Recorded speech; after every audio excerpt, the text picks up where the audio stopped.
والصلاة والسلام على رسول الله صلى الله عليه وعلى آله ومن اهتدى بهداه.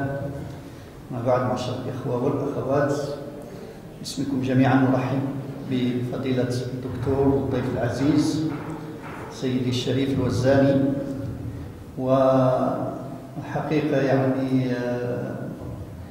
هذا القامة العظيمة حين سمعنا عنه أحببناه، لأن بحثت شوية حاولت نعرف من هو هذا الرجل، فوجدته جمع الحمد لله، أو قل أكرمه الله بين علوم الدنيا، فهو صيدلي بارع، وعلوم الدين فهو عنده مهتم بالدراسات الإسلامية، وربما لا يكمل دكتوراه حتى يبدأ أخرى، وكذلك في السلوك والتربية والتصوف.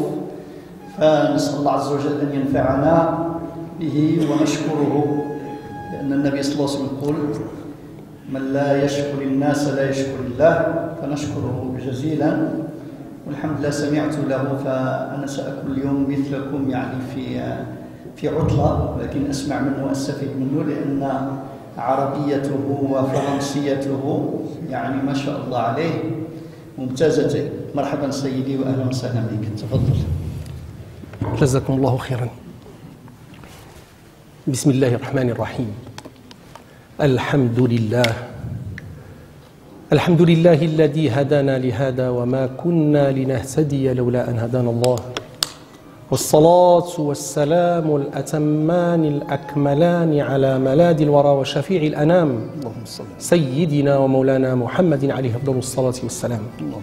اللهم صل على سيدنا محمد السابق للخلق نوره، ورحمة للعالمين ظهوره، عدد من مضى من خلقك ومن بقي، ومن سعد منهم ومن شقي، صلاة تستغرق العد وتحيط بالحد، صلاة لا نهاية لها، صلاة لا غاية لها ولا انتهاء، صلاة ترضيك وترضيه وترضى بها عنا يا رب العالمين. أما بعد، معشر المؤمنين، السلام عليكم ورحمة الله تعالى وبركاته. كما قال سيدي الفاضل وله جزيل الشكر، قال رسول الله صلى الله عليه وسلم: من لم يشكر الناس لم يشكر الله سبحانه وتعالى.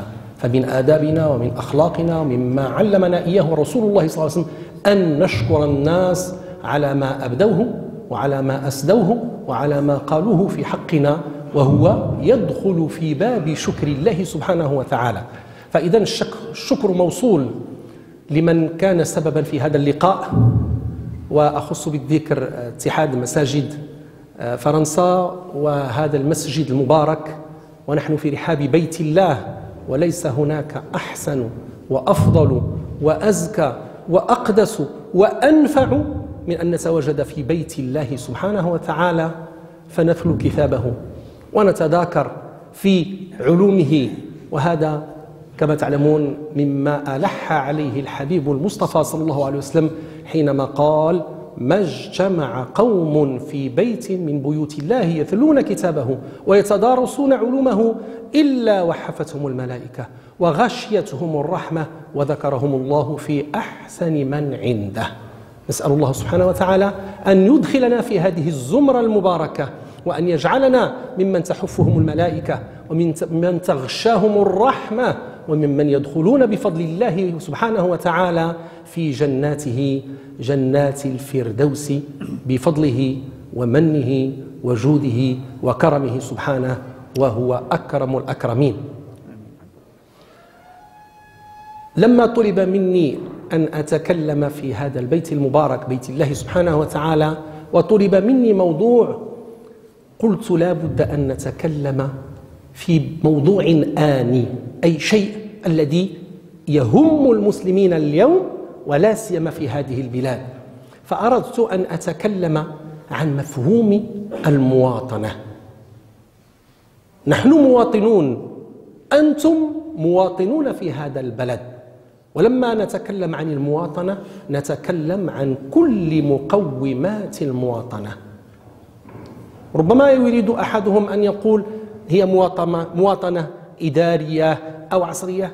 هذا المفهوم سبق له الإسلام قبل 14 قرنا تكلم عن المواطنة، تكلم عن العيش المشترك، تكلم عن الانتماء لأرض أو لبلد أو لحضارة أو لثقافة أو لمرجع. فهذا ليس بشيء غريب على المسلم أن ينتمي لمرجع وأن يعتز بمرجعيته وأن يقيم ما يفيد في هذه المرجعية. قبل أن نتكلم عن اليوم لا بد أن نرجع هنيئة للماضي لننظر، لأن الماضي هو ما يؤهلنا لكي نتموضع اليوم ونستشرف المستقبل. فقط بين معطوفتين، هل المكان أو الحضور يستوجب أن نتكلم بالفرنسية أو العربية تكفي فقط؟ الفرنسية. إذن سنزاوج إن شاء الله بين اللغتين لكي تعم الفائدة إن شاء الله. فقلت لما نرجع إلى التاريخ أي بداية الإسلام نجد أن الحبيب المصطفى صلى الله عليه وسلم كان يكلمنا على هذا الشأن. وأعطيكم إشارة بسيطة جدا. بعد هجرة رسول الله صلى الله عليه وسلم من مكة إلى المدينة، وأنتم تعلمون جميعا ما هي أسباب الهجرة، لماذا هاجر صلى الله عليه وسلم، لماذا أخرج من دياره، لماذا اضطر أن يترك بيته وأهله وعشيرته وماله وكل ما كان يملك وأن يفر بنفسه وبأصحابه وبإيمانهم لكي يعيشوا حياتهم ويعيشوا إيمانهم ويعيشوا هذا الدين الجديد في أمن وطمأنينة، لأن الدين هو يعاش في الأمن وفي الطمأنينة. ولكن الحبيب صلى الله عليه وسلم ما أن وصل إلى المدينة إلا ووجد تشكيلة جديدة في هذا المجتمع. هو أتى صلى الله عليه وسلم من مكة مع صحابته أي المهاجرون. كل من صحبه من مكة يسمى مهاجر، أي هاجر في الله، هاجر لله، هاجر الاضطهاد، هاجر الكفر، وذهب إلى الأمن، وذهب إلى الإيمان، وذهب إلى تحقيق رضا الله سبحانه وتعالى. إذن لما وصل إلى المدينة مع صحابته الكرام هم المهاجرون وجد هنالك تشكيلة مجتمعية جديدة. وجد مجتمعا مدنيا مكونا أولا من فريقين، فريق عربي وهم قبيلتين، قبيلة الأوس وقبيلة الخزرج، وهاتين القبيلتين أسلمتا طوعا قبل مجيء رسول الله صلى الله عليه وسلم. أنتم تعلمون البيعة الأولى والبيعة الثانية لا فائدة للرجوع إلى هذه الجزئيات لأنها معروفة. إذن وجد قبيلتين عربيتين أسلمتا قبل مجيئه صلى الله عليه وسلم، وهما اللذان استقبلاه.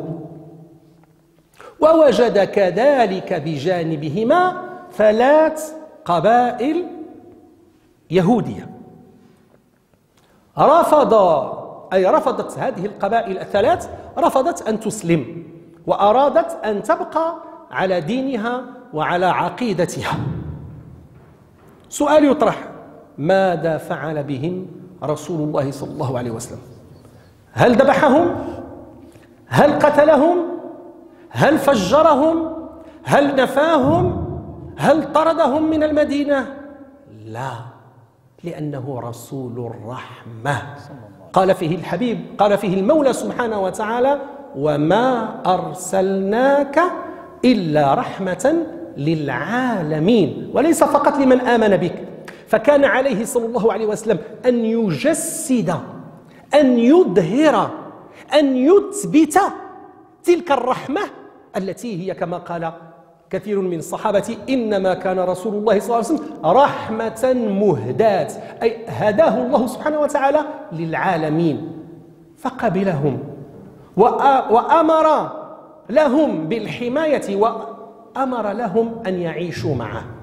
ولكنه صلى الله عليه وسلم أراد أن يوثق، لأن هذه حياة جديدة، هذه دولة لأنه أسس دولة الإسلام فأراد أن يقعد أن يؤصل أن يجعل هناك قانونا ينضبط تحته كل من يعيش في المدينة.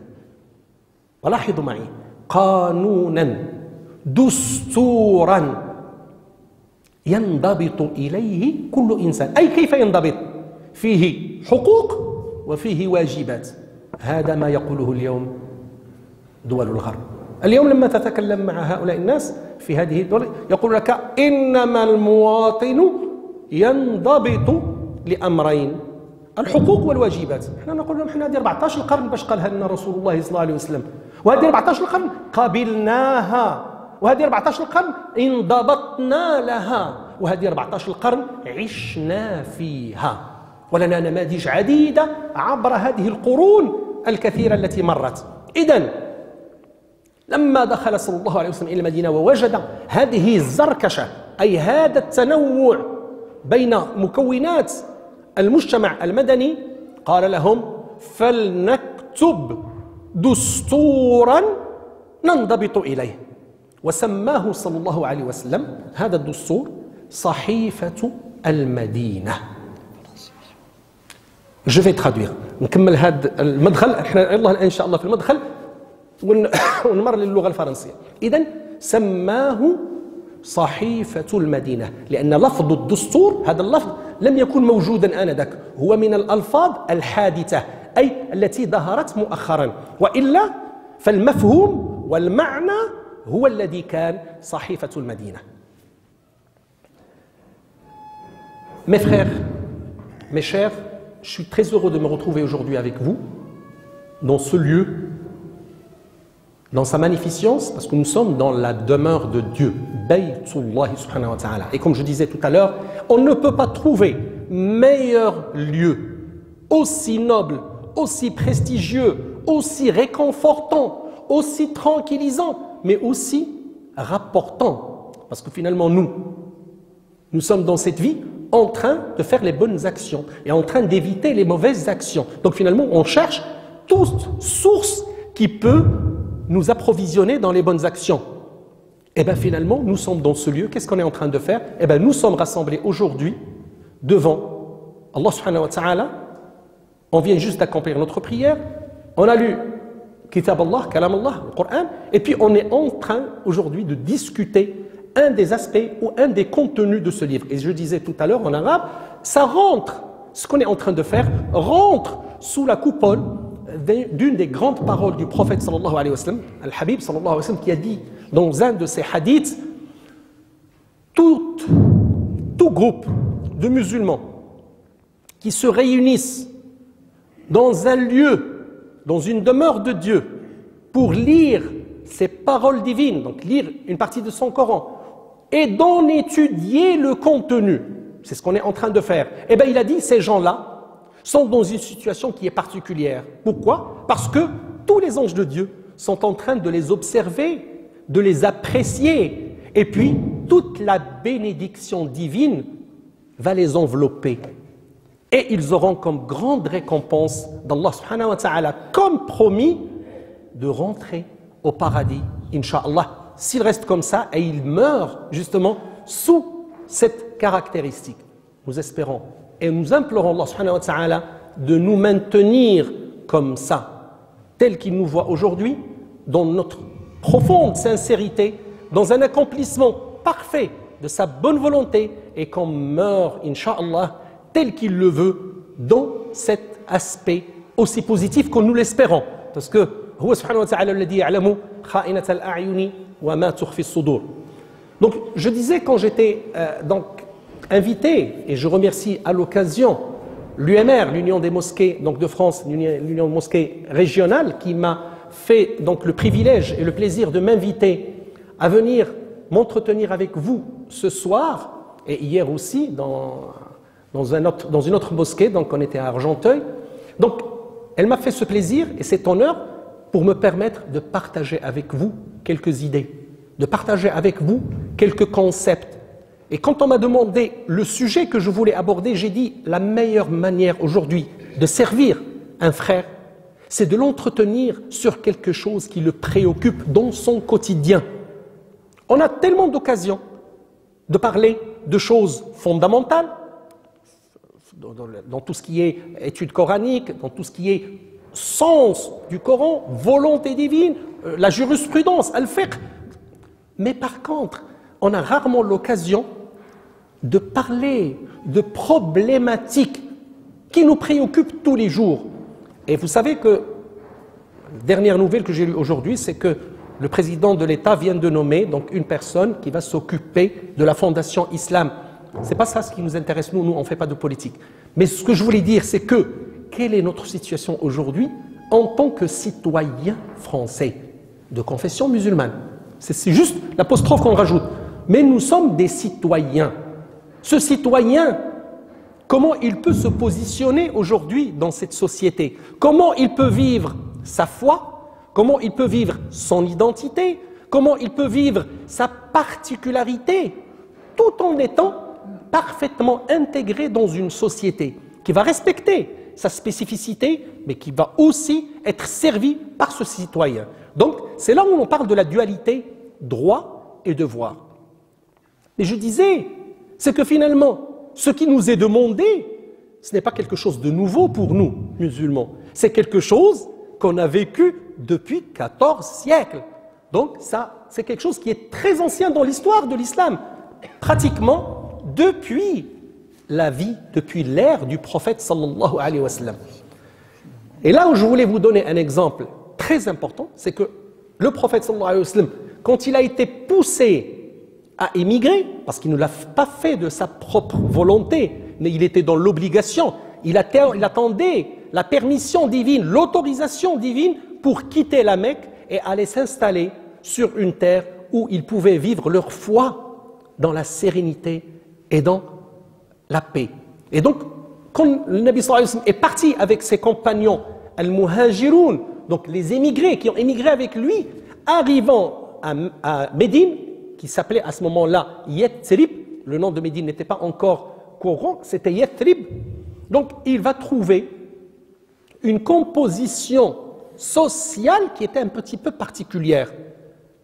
Ce qui émergeait le plus de la société de Yathrib, c'était deux grands groupements. D'abord deux grandes tribus arabes, les Aws et les Khazraj, et qui ont accepté volontairement d'embrasser cette nouvelle foi qui était l'islam bien avant l'arrivée du prophète. Donc ils étaient musulmans et ils l'ont reçu en tant que musulmans. Mais il y avait de l'autre côté un deuxième grand groupement, c'était trois grandes tribus juives et qui avaient décidé de ne pas embrasser cette nouvelle foi et de rester dans leur foi judaïque. Et la question qui se posait, parce que le prophète sallallahu alayhi wa sallam, arrivant à Médine, donc il crée sa nouvelle cité, finalement c'est une nouvelle entité, c'est un pays, c'est le premier pays musulman de l'histoire. Et donc il en était le chef. Il était chef, il avait une armée, il avait donc un pouvoir. Comment il s'est comporté avec ces gens qui étaient différents de lui? Donc ces trois tribus juives. Et la question qui se pose, parce que si on veut juste faire une analogie avec ce qui arrive aujourd'hui, avec des pseudo-musulmans, des gens aujourd'hui qui prétendent être musulmans, mais qui tuent au nom de l'islam, qui égorgent au nom de l'islam, qui font exploser des gens, qui tuent leurs frères au nom de l'islam. Est-ce que le prophète qui est le modèle, Allah subhanahu wa ta'ala a dit « Laqad kana lakum fi rasulillahi iswatun hasana » Vous avez eu en le prophète le parfait modèle à suivre. Et bien quand on regarde ce modèle, ce référentiel qui est pour nous le seul qui est véridique, comment il s'est comporté avec ces gens-là qui n'étaient pas de sa foi, qui étaient différents, qui ont résisté, ils n'ont pas voulu donc le suivre et que par la suite ils lui ont fait beaucoup de problèmes. Est-ce qu'il les a égorgés? Eh bien non. Est-ce qu'il les a tués? Non. Est-ce qu'il les a fait exploser? Non. Est-ce qu'il les a expulsés de Médine? Non. Il les a acceptés. Il leur a même garanti la sécurité et la prospérité. Et bien qu'est-ce qu'il a fait? En tant que, maintenant, homme d'État, je ne parle pas du prophète sallallahu alayhi wa sallam en tant que messager de Dieu, mais je parle en tant que chef de pays. Il était dans l'obligation pour mieux structurer la vie dans Médine, c'est de mettre en place une sorte de constitution, comme on dit aujourd'hui. C'est quoi la constitution aujourd'hui? C'est un ensemble de lois sur lesquelles la population se met d'accord pour gérer tout l'espace partagé et donc la vie commune. C'est ça la définition d'une constitution dans le droit. Et bien c'est exactement ce qu'a fait le prophète sallallahu alayhi wa sallam en élaborant une charte. Parce qu'à son époque, on ne parlait pas encore de constitution. Ce terme, ce vocabulaire de constitution n'existait pas. Mais lui, il l'a appelé une charte, sahifa, un pacte. C'est quelque chose qui relie un ensemble de personnes et qui gère et régule leurs relations dans un espace bien défini. Et bien, le Nabi sallallahu alayhi wa sallam a établi ce pacte. Comment il était ce pacte? Le pacte de Médine est constitué de 53 articles. 53 articles qui reprennent pratiquement tous les aspects de la vie commune dans la ville de Médine. Et ce qui va vous surprendre, c'est quand on lit les 53 articles et on essaie de les répartir par centre d'intérêt, eh bien on trouve qu'il a réservé 10 articles que pour les Juifs. Premier article, qu'est-ce qu'il dit? Les citoyens, et donc il a utilisé le mot de citoyen. Les citoyens de Médine, de confession juive. Il n'a pas dit les Juifs de Médine. Les citoyens, Soukanul Medina, al-Yahoud, les citoyens de Médine, de confession juive, ont la totale liberté d'exercer leur culte, sans que personne ne s'y immisce ou ne s'y oppose. Est-ce qu'il y a plus noble? Est-ce qu'il y a plus légitime? Est-ce qu'il y a plus droit que ça? Il leur garantit la totale liberté d'exercer leur culte en toute liberté et que sans personne ne peut s'immiscer dans ce qu'ils font ou ne s'oppose à ce qu'ils font. Article 2. Et ça, c'est des choses que doit connaître le monde aujourd'hui. Non seulement les musulmans aujourd'hui ne le connaissent pas. Moi, j'ai maintenant l'occasion de parler de ce pacte dans différents pays du monde. Nos frères musulmans ne connaissent pas le pacte de Médine. J'ai dit que les musulmans ne connaissent pas, que leur histoire est fière de réalisation. Le deuxième point, le deuxième article de ce pacte, qu'est-ce qu'il dit? Tous les lieux de culte, c'est-à-dire les synagogues, les lieux de culte des Juifs, les synagogues de Médine sont sous la protection de tous les citoyens de Médine, y compris des musulmans. C'est-à-dire, les musulmans de Médine ont l'obligation de protéger la synagogue qui s'y trouve. Est-ce qu'il y a plus noble que ça? Je ne pense pas. Je ne pense pas qu'on peut trouver à travers l'histoire jusqu'à aujourd'hui une constitution qui garantit une liberté de culte, qui garantit un droit aux gens qui sont différents pour exercer leur foi. Ça n'existe pas. J'ai même dit à certains amis aux États-Unis, je leur dis, je vous défie de me sortir dans votre constitution américaine des articles de constitution qui donnent autant de liberté. Nous, ça fait 14 siècles qu'on l'a dit, ce n'est pas aujourd'hui. Vous, après 14 siècles, vous n'êtes même pas encore arrivé à donner une possibilité, une garantie, une sécurité à des gens pour exercer leur foi. Mieux, ou pire, je dirais, aujourd'hui encore, on trouve des sociétés qui refusent le droit d'autres religions d'exercer. Aujourd'hui encore, il y a des pays qui refusent le droit de construire une mosquée, qui refusent le droit de mettre un minaret. Et vous connaissez les exemples. Moi, je ne suis pas là pour les citer, mais tout le monde le connaît. Comment aujourd'hui on peut se prévaloir de dire nous sommes des sociétés de liberté quand on refuse la liberté à l'autre? La liberté ne peut pas être compartimentée. Il n'y a pas les deux poids et les deux mesures dans la liberté. C'est soit une liberté ou non-liberté. Pourquoi je voulais vous dire ça? C'est juste que pour que vous soyez fiers de votre origine, de votre histoire, de votre passé et de votre patrimoine, de votre héritage. Soyez fiers. Mais par contre, on doit être fier quand on va perpétuer cet héritage. Parce qu'il faut aussi dénoncer qu'aujourd'hui, nous-mêmes, dans certains de nos pays, nous ne sommes pas à ce niveau-là où était le prophète sallallahu alayhi wa sallam. Nous, on a régressé aussi. Parce qu'on s'est éloigné de nos sources. On s'est éloigné de notre texte fondateur. On s'est éloigné de notre cœur de religion. On s'est attaché beaucoup plus à la caricature, aux apparences, mais on a oublié l'essence même de notre religion. Je vais juste revenir à l'arabe pour parler de cette partie-là. فكما قلت آنفا لما وصل النبي صلى الله عليه وسلم إلى المدينة ووجد هذه التركيبة المتشعبة أراد صلى الله عليه وسلم أن يهيئ مرجعا يكون هو الضامن للعيش المشترك في أمن وأمان. ولهذا صلى الله عليه وسلم نادى على كل الزعماء بالمدينة، أي زعماء العرب أي الأوس والخزرج، زعماء من المهاجرين ممن كانوا معه صلى الله عليه وسلم، ولا سيما سيدنا أبو بكر وسيدنا عمر وسيدنا أي الصحابة الكبار، ونادى كذلك على زعماء القبائل اليهودية، واجتمعوا كلهم وقال لهم صلى الله عليه وسلم: علينا أن نهيئ طريقة ومنهجا لكي نتعايش جميعا، لكم دينكم ولي دين، كما قال الحق سبحانه وتعالى في محكم كتابه. ولهذا صلى الله عليه وسلم هيأ هذا المرجع وسماه صحيفة المدينة. صحيفة المدينة هي أول دستور في تاريخ الإنسانية. لم تعرف الإنسانية قبل هذا التاريخ منهجا أو قانونا كالذي هيأه النبي صلى الله عليه وسلم في المدينة. متى؟ في السنة الأولى من الهجرة. السنة الأولى، لم ينتظر سنوات، بل في السنة الأولى بوصوله إلى المدينة قال: علينا أن ننظم مجتمعنا وأن نعيش جميعا في أمن وأمان، كل يحترم الآخر وكل يحمي الآخر.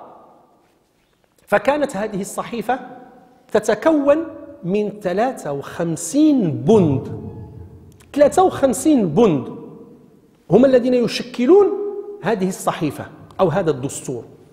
وقلت إذا قمنا باستقراء، لأن احنا هذه الصحيفة الحمد لله الآن ترجمناها لجميع اللغات وقسمناها إلى جميع الإشارات وطبعناها الآن وننشرها في العالم لكي نخبر العالم أن ما يتشدق به اليوم الغرب ويريد أن يعلمنا ما هي حقوق الإنسان وما هي الحرية وما هي الدستور، نقول له احنا هذه 14 القرن باش أصلنا لهذا العيش المشترك، هذه 14 القرن باش جعلنا حقوق الإنسان ثابتة وجعلنا الحريات ثابتة، ولكن الحريات بمضامنها وبضوابطها، وليست الحريات المتوحشة كما يريد البعض أن يوهمنا وأن يفرض عنا.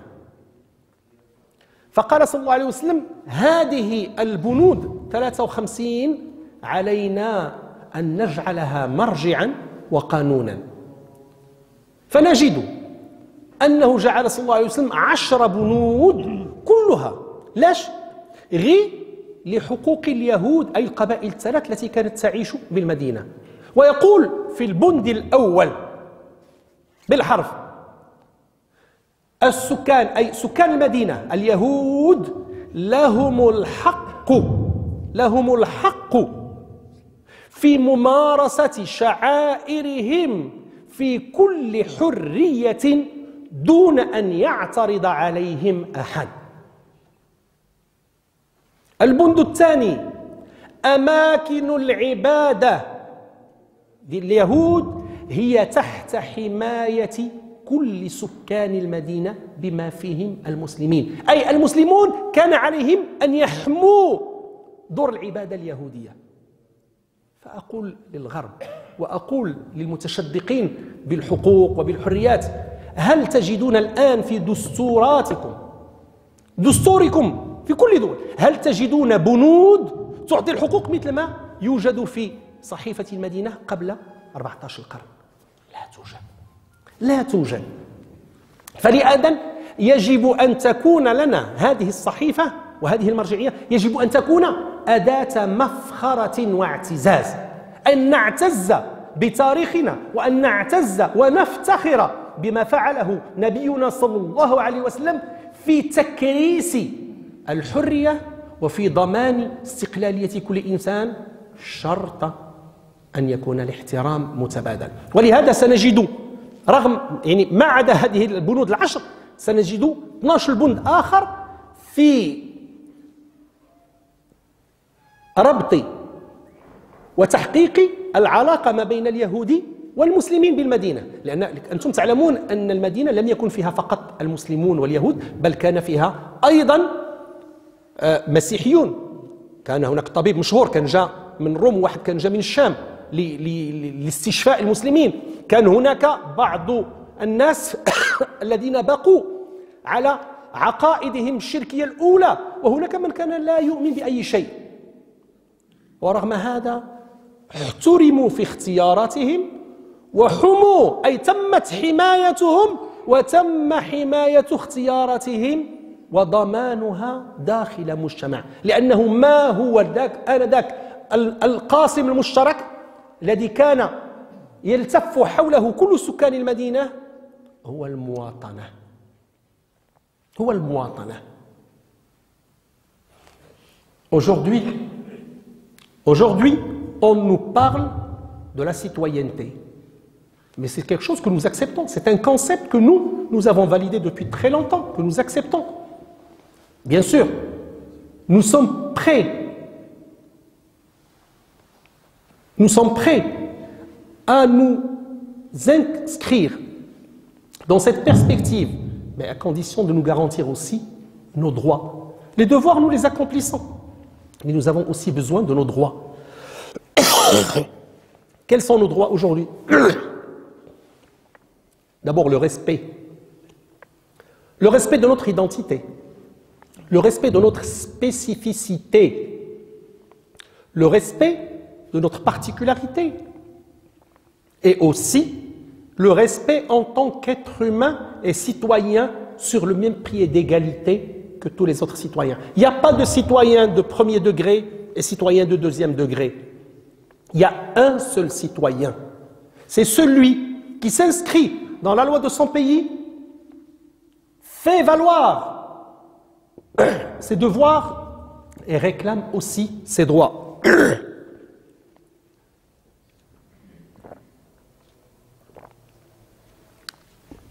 Ça nous ramène.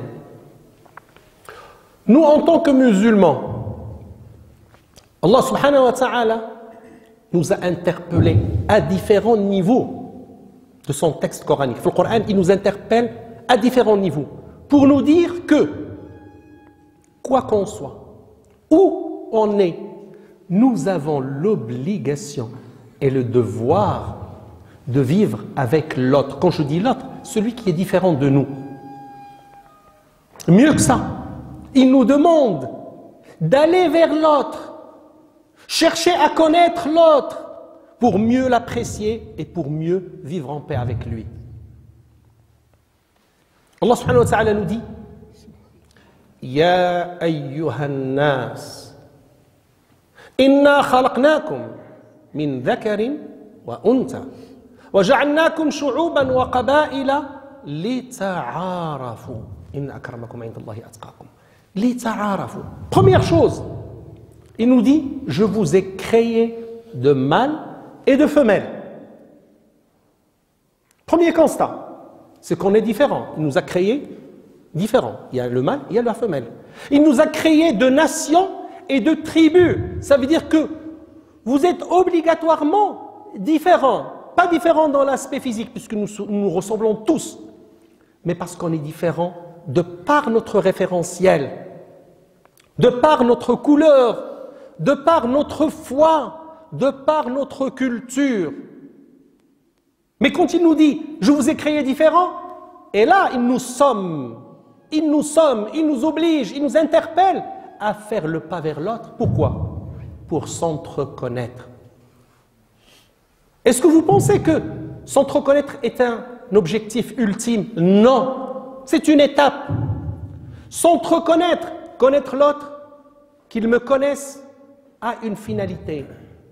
C'est si je vous connais, je vais vous respecter. Si je vous respecte, je peux vivre en paix avec vous. Parce que finalement, l'objectif ultime, c'est vivre en paix. Et c'est pour ça qu'Allah subhanahu wa ta'ala, quand il a annoncé à ses anges qu'il va créer cet être humain sur terre, qu'est-ce qu'il leur a dit? وَإِذْ قَالَ رَبُّكَ لِلْمَلَائِكَةِ إِنِّي جَاعِلٌ فِي الْأَرْضِ خَلِيفَةً. Il n'a pas spécifié. Allah subhanahu wa ta'ala a informé ses anges pour leur dire que finalement, je vais assigner sur terre un vicaire. Quelqu'un qui va me remplacer.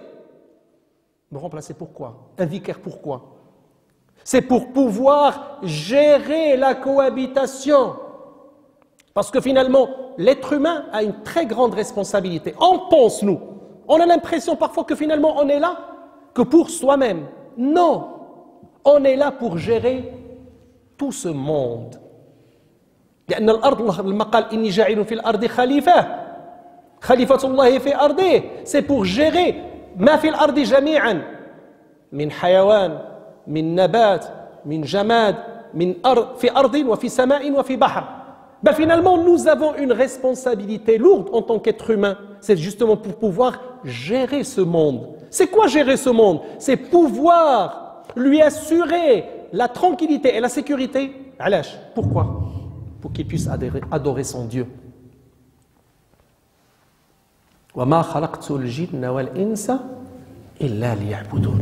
C'est une finalité, mais on ne peut pas l'atteindre, on ne peut pas la réaliser si on n'a pas la paix, s'il n'y a pas la symbiose, s'il n'y a pas cette relation harmonieuse entre toutes les composantes de la terre. Et finalement, pour assurer cette harmonie et cette vie commune, qui a la responsabilité? Allah subhanahu wa ta'ala l'a donné à l'humain, à l'être humain. Inni ja'ilun fil ardi khalifa. قالوا الصحابة رسول الله ما هو دور هذا الخليفة؟ قال لتحقيق العبودية وإعمار الأرض. Sa mission est claire. D'abord, consacrer cette unicité divine. نعترف بالله سبحانه وتعالى ونشهد له بالعبودية ولا نشرك معه أحدا. C'est la mission d'Yalna. Et puis, remplir cette terre et créer la vie dans cette terre. I'marul ard. Et ça, on ne peut pas le réaliser s'il n'y a pas la paix. Parce que Allah subhanahu wa ta'ala nous a créés différents. قال سبحانه ولو شاء ربك لجعل الناس أمة واحدة ولا يزالون مختلفين إلا من رحم ربك ولذلك خلقهم. Si Dieu avait voulu, il vous aurait créé d'une seule communauté. Ça veut dire quoi? Il a voulu nous créer différents pour consacrer la différence. Et il dit, et c'est exprès que je les ai créés différents. C'est exprès que je les ai créés différents, pour que vous sentiez qu'il y a une différence et que vous vivez cette différence. Et que vous gérez cette différence et que vous dépassez cette différence. C'est ça l'objectif.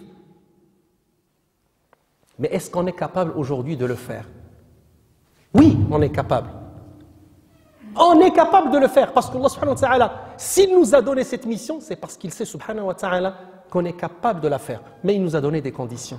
Il nous a mis justement des soubassements que si on ne les réalise pas, eh ben on ne peut pas atteindre cet objectif ultime.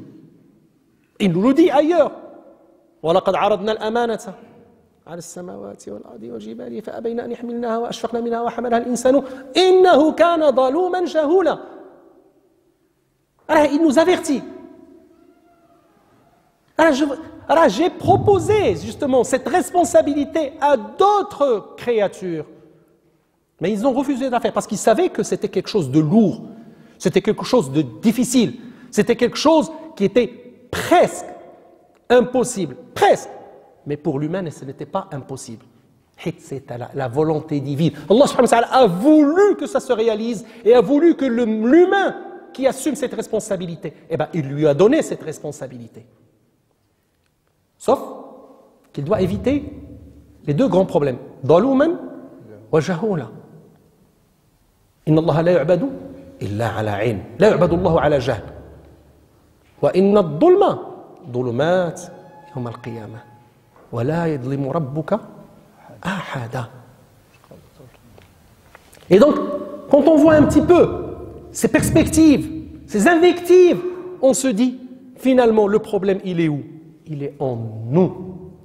C'est nous qui n'arrivons pas aujourd'hui à nous élever et à réaliser cette volonté divine qui est possible.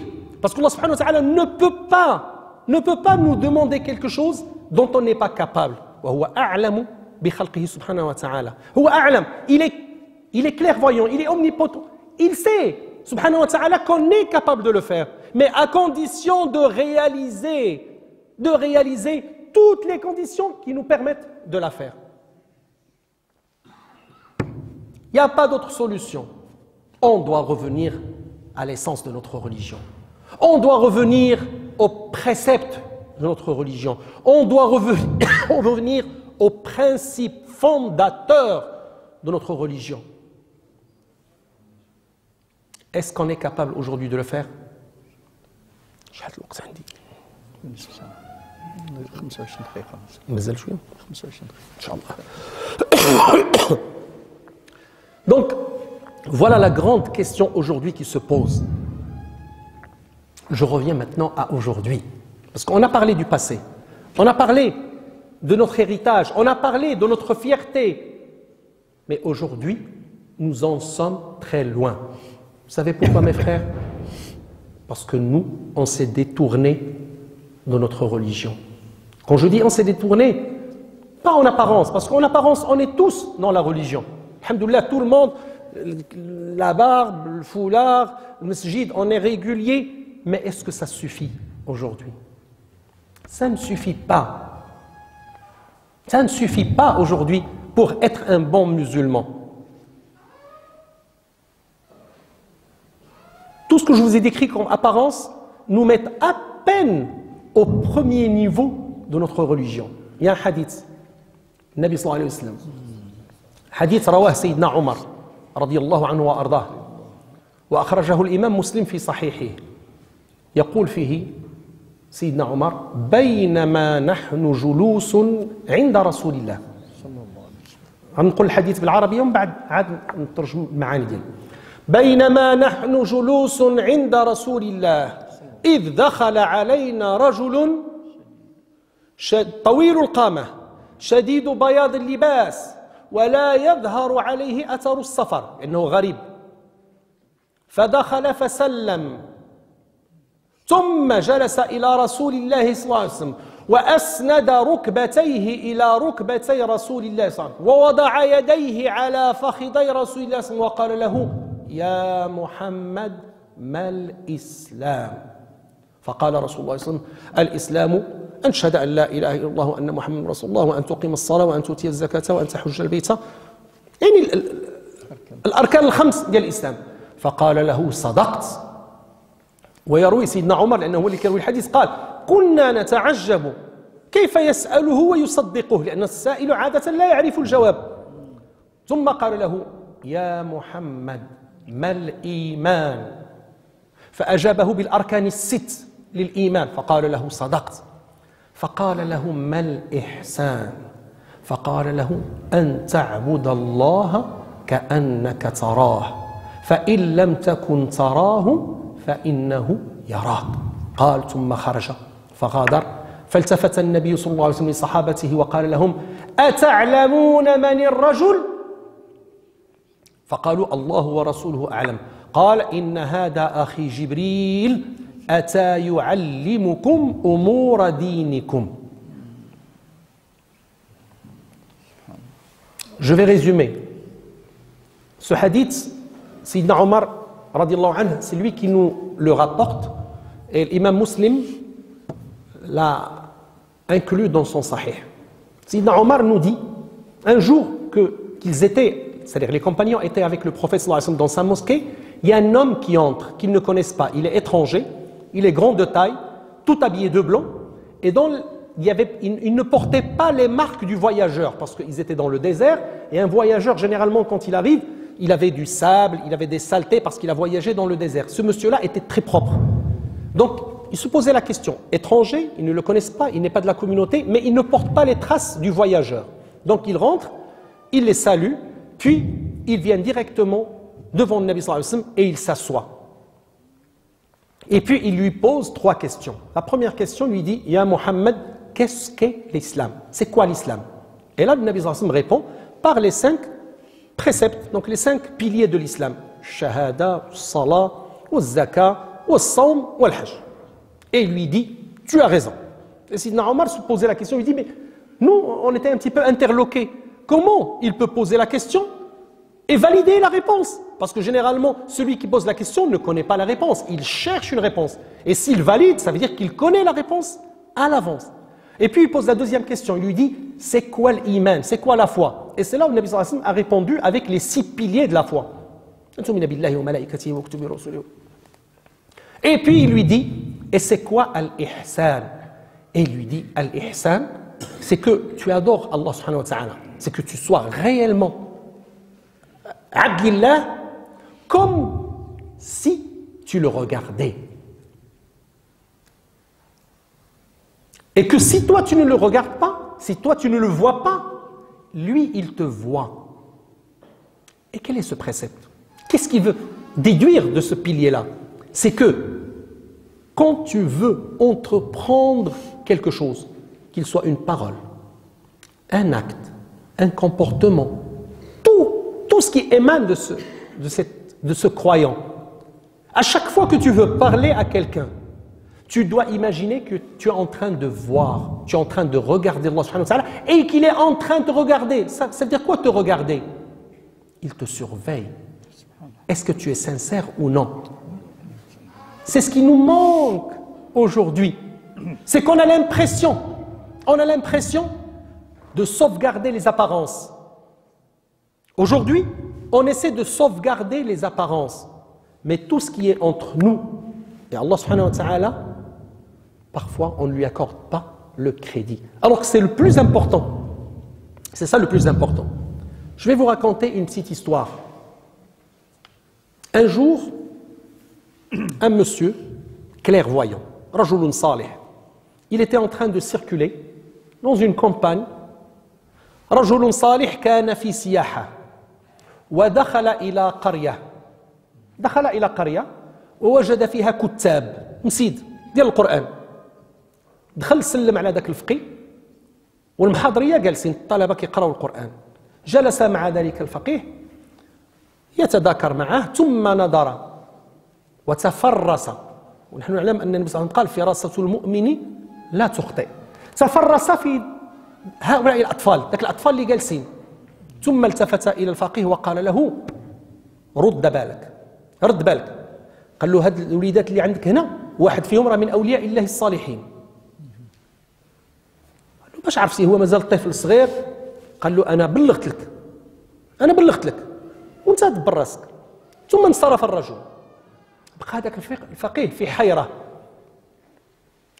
إلا كان عندي شي طفل هنا من هذا المستوى خصني نرد معاه البال. عندك نمشي نضربه، عندك نمشي نهرو، عندك نمشي نسبه، عندك. قال كيفاش غيمكن لي نعرفه؟ وهو كان ذكي. فجاءته فكرة. جاء وقال لهم يا أطفال غدا لكم عطلة. غدا أنا محرركم. باللفظ اللي كانوا يستعملوه الفقهاء عندنا. قال لهم غدا أنا محرركم ما غتجيوش تقراو. ولكن حيث هم كانوا يسكنوا في البادية قال لهم كل واحد منكم يمشي للغابة ويحاول يصيد واحد العصفور. يصيد عصفور ويذبحوا ويريشوا وكيمشي بلاصه اللي ما يشوفوا حتى واحد ويجيبوا لي معاه اليوم الموالي. اطفال خرجوا فرحانين مشاو. هذاك النهار كانوا محرين، النهار الثاني جايين الاطفال كلهم جايبين، كل واحد جايب واحد العصفور مذبوح ومريش جايبينه، الا واحد جايبه حي. قال له ولدي انا قلت لك ذبحوه تريشوه وتجيبوا لي. قال له ولكن الفقيه قلتي لي نذبحوه ونريشوه في شي بلاصه اللي ما يشوفني حتى واحد. قال له فين ما مشيت صرت ربي كيشوفني. فاذا لم البي الشرط. انت شرطتي عليا واحد الشرط انه يجب أن أذبحه في مكان لا يراني فيه أحد وأينما ذهبت وأينما اختبأت وجدت الله يراني ويراقبني فالشرط لم يستوفى فلم أذبح. قال له أنت عليك كنقلب أجي ولدي. C'est une très belle histoire, mais qui reflète un petit peu ce niveau-là d'observance. Il y avait une école coranique où il y avait un faqih qui enseignait donc le Coran à des jeunes enfants. Et puis un jour, il y a un homme bienveillant qui vient le voir. Il rentre dans son école coranique et puis il commence à regarder les enfants et puis il se tourne vers le faqih et lui dit « Attention, parmi les enfants que tu as, il y a un garçon qui a un privilège. Il est parmi les élus. » Il lui dit « Comment tu peux le savoir alors qu'ils sont tous des enfants ?» Il lui a dit « Moi je t'ai averti, mais fais ce que tu veux de ce que je t'ai dit. » Et puis il part. Le frère est resté perplexe. Il voulait découvrir ce jeune garçon, surtout pour ne pas commettre d'erreur vis-à-vis de lui. Et puis il a eu une idée ingénieuse. Il s'adresse aux enfants, il leur dit « Demain, je vous donne une journée libre. Vous ne venez pas à l'école. Mais par contre, vous devez réaliser quelque chose. Chacun de vous doit partir à la forêt qui est juste à côté et il doit attraper un oiseau, il doit l'égorger, mais dans un lieu où personne ne doit le voir. Et puis il me le ramène. Et donc le surlendemain, les enfants reviennent à l'école coranique. Chaque enfant avait dans sa main un petit oiseau égorgé, épluché, sauf un garçon qui l'a ramené vivant. Il lui a dit « Mais mon garçon, je t'ai demandé de l'égorger et donc de l'éplumer, d'enlever les plumes et de me le ramener. » Il lui a dit « Mais mon maître, tu m'as mis une condition. Tu m'as dit, je dois l'égorger et donc le déplumer dans un coin où personne ne doit me voir. Et là où je me suis caché, dans tous les coins où je suis parti, j'ai constaté que Dieu me regardait et donc je n'ai pas pu remplir cette mission. » Pourquoi je vous raconte cette histoire? C'est pour vous donner, c'est une parabole, c'est pour vous dire que nous devons être comme ce garçon. Nous sommes faibles. Allah subhanahu wa ta'ala nous a créés faibles. Ça c'est quelque chose qu'on ne peut pas changer. Mais par contre, on est fort par notre foi. On est fort par notre foi en Allah subhanahu wa ta'ala. Et c'est ce qui nous renforce. Et donc à chaque fois que notre âme, النفس ديالنا النفس الأمارة بالسوء à chaque fois qu'elle nous intime l'ordre de désobéir, on doit dans le même instant sentir la présence divine. Ça veut dire quoi? On doit sentir qu'il est là en train de nous regarder, il est en train de nous observer, il est en train de nous juger, il est en train de nous juger parce qu'il nous a intimé l'ordre d'obéir, de faire des choses et de ne pas faire d'autres choses. Et donc, chaque chose que je dois faire, je dois la mettre dans la balance. Est-ce que c'est quelque chose qui va satisfaire? C'est des choses qu'on ne fait plus aujourd'hui. Quand je dis qu'on ne fait pas, je commence par moi-même. Je ne peux pas juger les autres. Je sais qu'il y a des gens, subhanahu wa ta'ala, lil khayri wa hafidahum min. ولكن أتكلم عن نفسي وعن أمثالي. Nous sommes des faibles et tant qu'on est faible, on va rester toujours une communauté faible. Mais tant qu'on va purifier ce cœur, tant qu'on ne l'a pas encore fait, tant qu'on n'a pas encore élevé cette valeur de notre âme, Allah subhanahu wa ta'ala, quand il a parlé de l'âme dans le Coran, il en a parlé à différents stades. Nous ne devons pas rester dans le stade basique. Là, nous devons l'élever, nous devons la purifier pour qu'elle puisse justement résister à la tentation. La tentation existe, elle est tous les jours devant nous. Comme a dit le Prophète, Inna shaytan la yatasarrabu ila al-insani كما نعم يجري نعم سيدي حفظك الله إنه يجري فينا مجرى الدم. C'est-à-dire, il nous arrive de tous les côtés.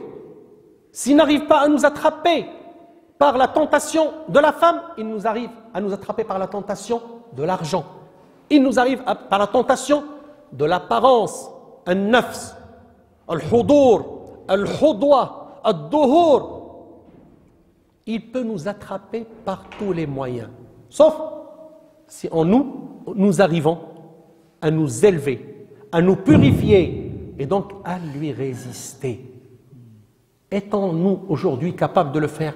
Oui. Mais est-ce qu'on est en train de faire ce qu'il faut pour? Moi particulièrement, je ne le suis pas encore. Je fais des efforts, mais je n'arrive pas encore à atteindre ce niveau, je dirais, de résistance, ce niveau. C'est comme si on est en train de nous vacciner. Essayer de construire une immunité. Mana'a. Mana'a ضد الشيطان وضد النفس وضد الهوى. Je reviens à nos conditions aujourd'hui de citoyens. Aujourd'hui, dans cette communauté, dans ce pays, nous devons être des ambassadeurs dignes de porter le label islam ici. Ça veut dire quoi un digne ambassadeur?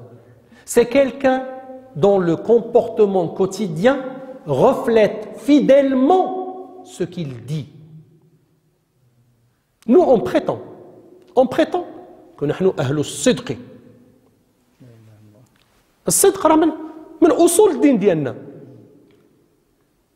وكونوا مع الصادقين. وكونوا مع الصادقين. الصدق revient dans le Coran au moins une vingtaine de fois. D'abord comme recommandation et parfois comme résultat. Si vous faites ça, vous serez avec les sincères. Vous serez parmi les sincères. Est-ce qu'on l'est aujourd'hui? Mes frères, nous sommes encore très loin de cette position-là. Aujourd'hui, si nous arrivons à une situation, aujourd'hui, où nous sommes vus par les autres comme des gens diminués, ils nous regardent avec beaucoup de diminution. Ils ne nous donnent pas notre vraie valeur parce que nous ne l'assumons pas. Nous ne l'assumons pas. Dans notre activité de tous les jours, on ment. À chaque fois qu'on veut réaliser un bénéfice supplémentaire, on ment. Et ça, on le constate tous les jours. Nous ne sommes pas fidèles, on trahit. On trahit nos engagements.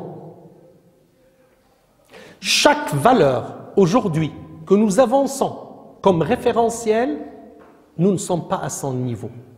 Quand je dis nous ne sommes pas, moi je parle de la majorité, je ne parle pas de la totalité. هناك من اختصهم الله سبحانه وتعالى بفضله وجعلهم من عباده الصالحين. نسأل الله أن يجعلنا مثلهم وأن يجعلنا على قدمهم وأن يجعلنا على نهجهم. Mais il n'y a pas que la bonne volonté qui suffit. Il y a aussi les actes, il y a aussi la réalisation de cette position-là qui doit émaner, qui doit se faire, se réaliser tous les jours. Nous ne sommes pas encore à ce niveau-là. Et donc, comment aujourd'hui on peut prétendre à des droits alors que les devoirs, nous ne sommes pas encore en train de les accomplir? Vous voulez réellement aujourd'hui qu'on soit des citoyens de premier niveau? Eh bien, il faut qu'on le soit d'abord avec les devoirs, avant de réclamer les droits. On ne peut jamais être un vrai citoyen, un citoyen avec tout ce que comporte le mot comme valeur et comme signification, si on n'a pas cette balance de droits et de devoirs.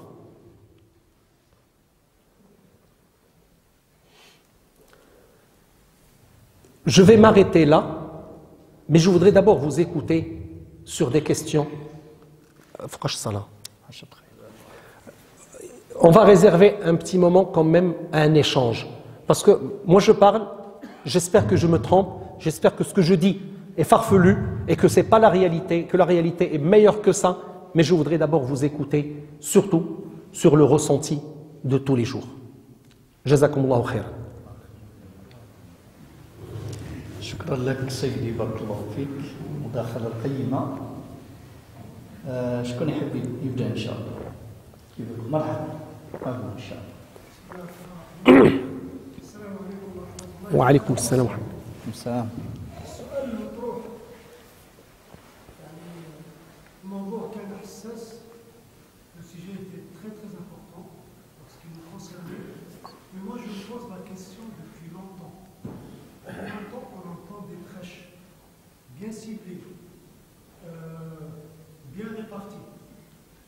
Est-ce que les musulmans, ou bien les dirigeants musulmans, ou bien les cerveaux musulmans, ont d'autres méthodes pour les mettre en application que seulement les prêches? On entend beaucoup de concepts, beaucoup de conseils, mais essentiellement des méthodes qu'on puisse transmettre, qu'on puisse mettre à l'application dans notre monde, dans notre vie quotidienne. C'est une question que je vous pose, je vous remercie infiniment. Merci. Barakallahu fik. C'est une question judicieuse parce qu'elle parle de la méthodologie. Aujourd'hui, on fait un constat. Mais comment changer cette situation? C'est ça votre question.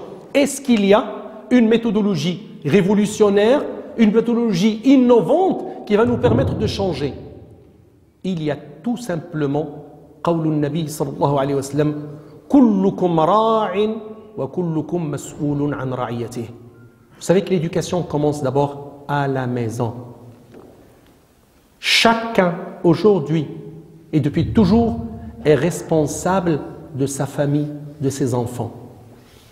Je ne vais pas attendre moi que mes enfants aient 20 ans et que ce soit totalement tordus pour qu'ils aillent le vendredi à la mosquée pour écouter un prêche et pour changer. Non, ça ne change pas comme ça. Autant la déformation vient progressivement, le redressement vient aussi progressivement. Inna Allah la yughayyiru ma biqawmin hatta yughayyiru ma bi anfusihim. Chacun doit être aujourd'hui sensible, chacun doit être aujourd'hui réaliste. C'est que demain, il aura des comptes à rendre. Demain, Allah subhanahu wa ta'ala, on va rendre des comptes. On sera questionné sur tout ce qu'on a fait sur notre vie, durant notre vie. Et particulièrement, nos enfants et notre famille dont on est responsable. Qu'est-ce qu'on en a fait? Est-ce qu'on leur a inculqué le vrai islam, les vraies valeurs de l'islam, les vraies vertus de l'islam, ou bien on leur a juste inculqué les apparences? النبي صلى الله عليه وسلم لما سئل عن سر بعثته وعن روح بعثته قال إنما بعثت لأتمم مكارم الأخلاق. Aujourd'hui, nous sommes jugés dans la société sur la base de notre relationnel et notre comportement avec les gens. Ce n'est pas avec notre prière. Allez dans une mosquée, faites votre prière. Allez faire votre pèlerinage. Jeûnez votre mois de Ramadan. Ça vous intéresse, vous. أنت اللي غتسأل عليها يوم القيامة. هل أديت صلاتك؟ هل صمت فرضك؟ هل أديت فريضة الحج؟ أنت اللي غتسأل عليها. Par contre, vis-à-vis de la communauté, de la société, هل أديت حقك في تربية أبنائك وجعلتهم عناصر إيجابية ونافعة في المجتمع أم لا؟ هل أنت بعد نافع في المجتمع؟ هذا السؤال الأول. لأن فاقد الشيء لا يعطيه، وللأسف اليوم هذا ما نراه في المجتمعات. الناس لم تتربى ولم تربي، وتركنا أبناءنا تركناهم الآن عرضة للضياع. فلا نفزع إذا وجدنا أن أبناءنا انحرفوا وخرجوا عن الطريق، لأننا نحن المسؤولين أمام الله سبحانه وتعالى وأمام المجتمع. ماذا فعلنا؟ كيف ربينا؟ ما هي القيم التي زرعناها فيهم لكي يكونوا صالحين ومصلحين، صالحين لأنفسهم ومصلحين لأهلهم ولمحيطهم؟ لأن المؤمن الصالح هو ينفع نفسه وينفع أهله وينفع عشيرته وينفع بلده وينفع أمته.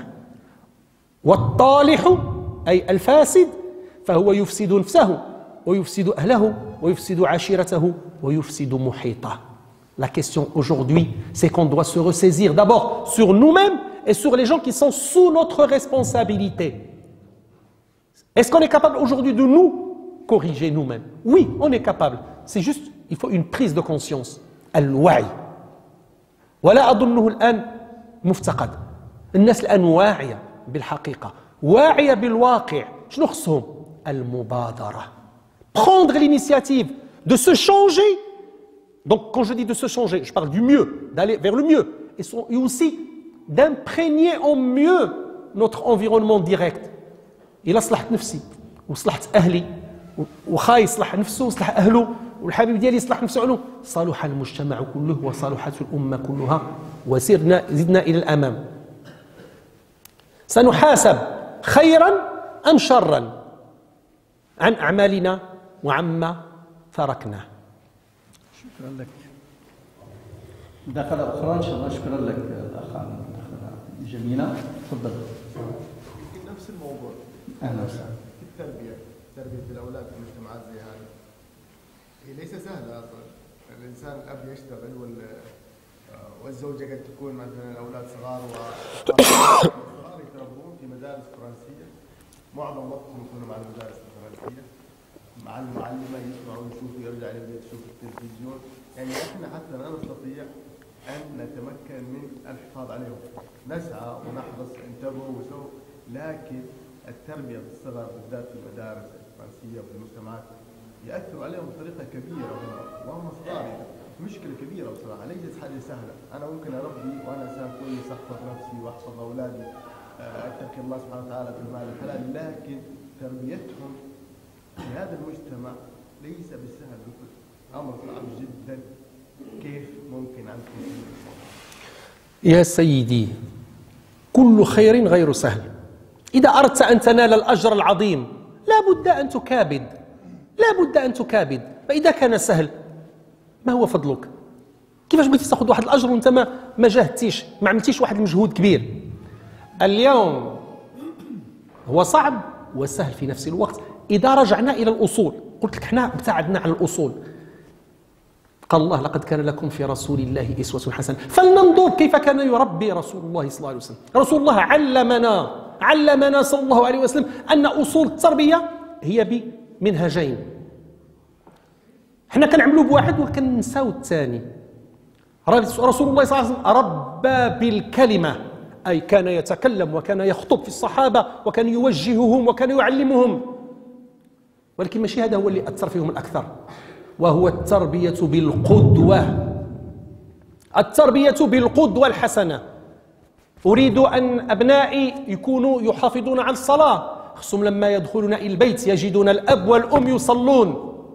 أريد أن أبنائي يكونوا صادقين في أعمالهم، يجب أنهم لما يكونوا أمام آبائهم لا يلمسون فيهم أدنى إشارة من عدم الصدق.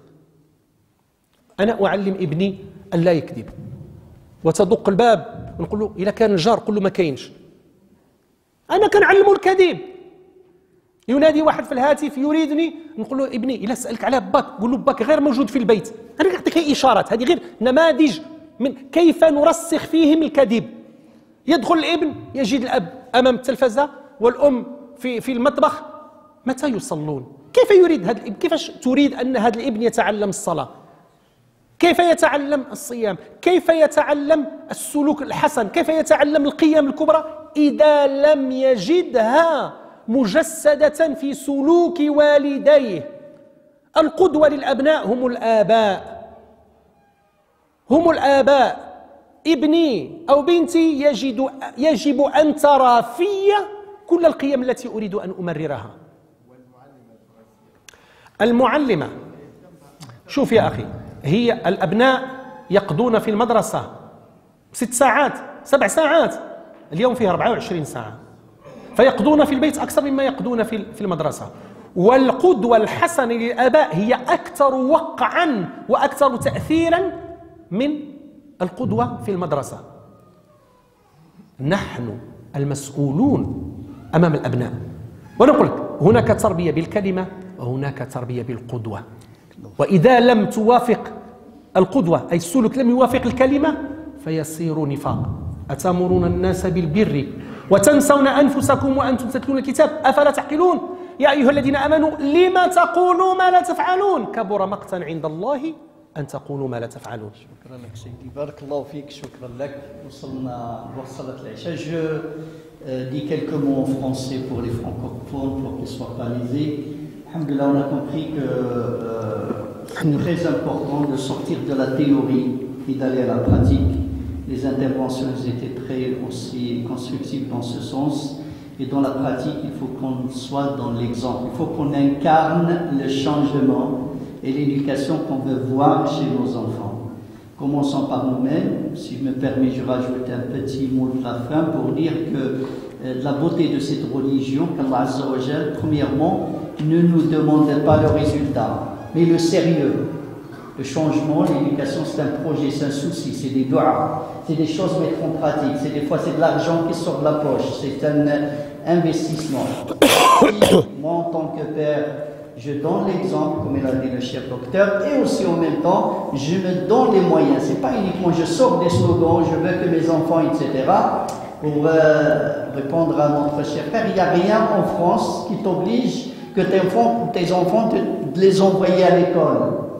Si tu as les moyens, c'est l'instruction qui est obligatoire. Mais si, par exemple, l'intérêt de mes enfants, il n'est pas dans l'école de la République, il est dans une autre école, dans un autre mode d'éducation, c'est moi qui est responsable d'investir. Si on sort juste de cette culture de construire des appartements, des maisons et cet argent qu'on investit sur l'éducation de nos enfants, aujourd'hui, alhamdoulilah, il y a des écoles islamiques qui grandissent en France. C'est-à-dire, ils ne sont pas parfaites, mais ça fait 2 jours, j'étais je l'ai invité dans une journée ouverte et j'ai remarqué quelque chose qui m'a mis les larmes aux yeux. C'est qu'il y avait à peu près 300 familles invitées pour la porte ouverte. Il y avait 14 places. Vous voyez que le travail qu'on a, ça veut dire que tous ces gens-là, ils sont partis avec... on pleure, ils ont envie de mettre leur argent pour éduquer leurs enfants, mais il n'y a pas de place. Donc les structures, il manque. C'est pour cela, il faut qu'on sorte de ces petits querelles, ces petits jeux d'enfants, ces petites disputes, etc. Et qu'on se met la main dans la main pour mieux éduquer nos enfants dans cette... Donc l'éducation, le modèle qu'on incarne entre nous, on votre nom tous, on remercie chaleureusement notre cher docteur pour cette belle intervention. Alhamdulillah, avec un impact, Inch'Allah, très fort, et que, alhamdulillah, qui va nous mettre, Inch'Allah, dans ce chemin du changement. Et je vous remercie tous aussi d'être présents. Alhamdulillah, du Maghreb à l'Acha, c'est pas facile d'être assis et d'écouter. Shukran lak Sayyidi. Barakallahu fik.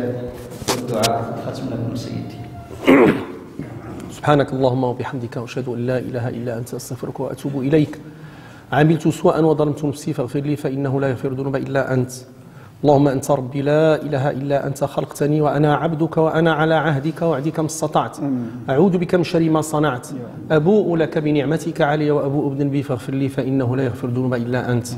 اللهم إنا نسألك يا أكرم الأكرمين يا رب العالمين أن تنظر إلينا في هذه الساعة المباركة نظرة الرضا والقبول.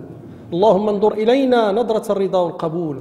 اللهم انظر إلى قلوبنا فنورها بإيمانك، وانظر إلى عقولنا فافتحها بالعلم بك يا أكرم الأكرمين، وانظر إلى هذه الذوات وهذه الجوارح واجعلها في بابك يا أكرم الأكرمين مطيعة يا أرحم الراحمين يا رب العالمين. اللهم اصلح ظاهرنا واصلح باطننا واصلح ذريتنا واصلح نساءنا واصلح شبابنا واصلح أئمتنا وولاة أمورنا يا أرحم الراحمين يا رب العالمين. اللهم خذ بيدنا إليك ودلنا بك عليك ولا تقطعنا عنك بقواطع الذنوب ولا تحجبنا عنك بقبائح العيوب. يا من اسمه الكريم تكرم علينا بفضلك ومنك، تكرم علينا بجودك يا أرحم الراحمين. يا من اسمه الغني إننا نحن الفقراء إليك فاغننا بك عمن سواك. يا من اسمه القوي إننا ضعفاء فقونا بك يا أرحم الراحمين يا رب العالمين. اللهم اصلح ذات البين، اللهم اصلح ذات البين، اللهم ردنا إليك ردا جميلا، اللهم ردنا إليك ردا جميلا. اللهم اغفر لوالدينا واغفر لموتى المسلمين أجمعين، اللهم اجعلهم في النعيم، اللهم اجعلهم في النعيم، اللهم اجعلهم في النعيم. اللهم ألحقنا بهم مسلمين تائبين طائعين لا مبدلين ولا مغيرين ولا فاتنين ولا مفتونين برحمتك يا أرحم الراحمين يا رب العالمين. اللهم انشر السكينة والوقار على من في هذه الدار من الكبار والصغار. اللهم بارك في الجميع واصلح الجميع واجزي الجميع، ومن كان سببا في هذا الجمع وفي هذا اللقاء فاللهم اجزهم خير الجزاء، وأدم هذه النعمة وأعد هذه الفرص حتى تتلقح قلوبنا وأن تفتح وأن تتنور وأن تضاء بفضلك وأكرمك يا أكرم الأكرمين يا رب العالمين. إن الله وملائكته يصلون على النبي يا أيها الذين آمنوا صلوا عليه وسلموا تسليما. اللهم صل على سيدنا محمد وعلى آل سيدنا محمد كما صليت على سيدنا إبراهيم وعلى آل سيدنا إبراهيم، وبارك على سيدنا محمد وعلى آل سيدنا محمد كما باركت على سيدنا إبراهيم وعلى آل سيدنا إبراهيم في العالمين إنك حميد مجيد. سبحان ربك رب العزة عما يصفون وسلام على المرسلين والحمد لله رب العالمين. وجزاكم